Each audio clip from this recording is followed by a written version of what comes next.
শিশুদের স্বাস্থ্য বিষয় নিয়ে এক সচেতনতা শিবিরের আয়োজন করা হয়েছে। কমলপুর মহকুমাতে ছিল আজকের এই আয়োজন। আনন্দমার্গ প্রাথমিক বিদ্যালয়ের উদ্যোগে অনুষ্ঠিত হয়েছে শিশু স্বাস্থ্য বিষয়ে একদিনের সেমিনার। এই সেমিনারের মূল আলোচ্য বিষয় ছিল জরুরি পরিস্থিতিতে শিশু কোনো বস্তু গিলে ফেললে এবং শ্বাস নিতে না পারলে কি কি করণীয় রয়েছে। অনুষ্ঠানের প্রধান বক্তা হিসেবে উপস্থিত ছিলেন ডক্টর সমুজ্জ্বল রায়। তিনি শিশুদের জরুরি সমস্যা, স্বাস্থ্য সমস্যা, বিশেষ করে খাবার বা ছোট বস্তু গলায় আটকে গেলে তাৎক্ষণিক প্রাথমিক চিকিৎসা এবং দ্রুত ব্যবস্থা গ্রহণের গুরুত্বপূর্ণ দিকগুলি বিস্তারিতভাবে তুলে ধরেছেন। পাশাপাশি অভিভাবক ও শিক্ষকদের আরও সচেতন হওয়ার আহ্বান জানিয়েছেন।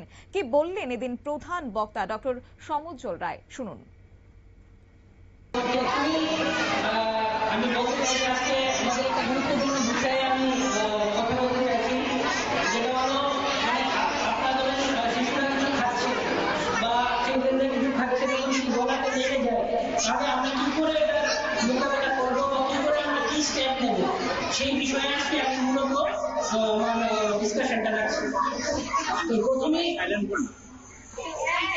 আমি বলবো যে আমরা যে সময় খাওয়া দাওয়া করবো, বাচ্চারা যে সময় খায়, কিছু কিছু জিনিস আমাদের গুরুত্বপূর্ণ, যে সময় খাওয়াটা নেবে, ধরেন একটা চকলেট বা ভাত খাচ্ছে বা এনিথিং, যে কোনো কিছু খাচ্ছে, খাওয়াটা যাতে আস্তে খায়, খাওয়াটা যাতে ইটিং স্লোলি, এটা হলো মেইন জিনিস।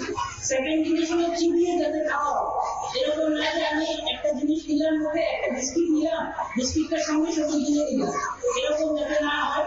বিস্কিটটাকে সুন্দরভাবে চিবিয়ে তারপরে সেটা দিবে, ঠিক আছে, ওইটা নিয়ে।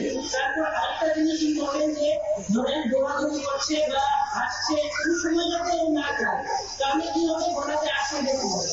আর যে সময় গলাতে ধরে আটকে যাবে খাওয়াটা, তখন কি হবে, আমাদের যে শ্বাসনালী আছে, এই শ্বাসনালীতে যখন খাওয়াটা আটকে যাবে, তখন আমাদের ফুসফুসে শ্বাস পাবে, তখনই আমরা বলি যে চকিং, যেটা আমরা বলি যে খাওয়া আটকে গেছে। তখন দেখবেন আপনারা বাচ্চা কম কাশতে থাকবে বা গলাকে এইভাবে ধরে রাখবে, তখন আমরা কি করবো?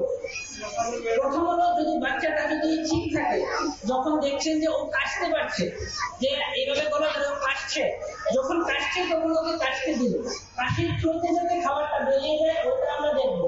যদি দেখা যায় যে কাশতে কাশতে অনেক সময় বেরিয়ে যায়।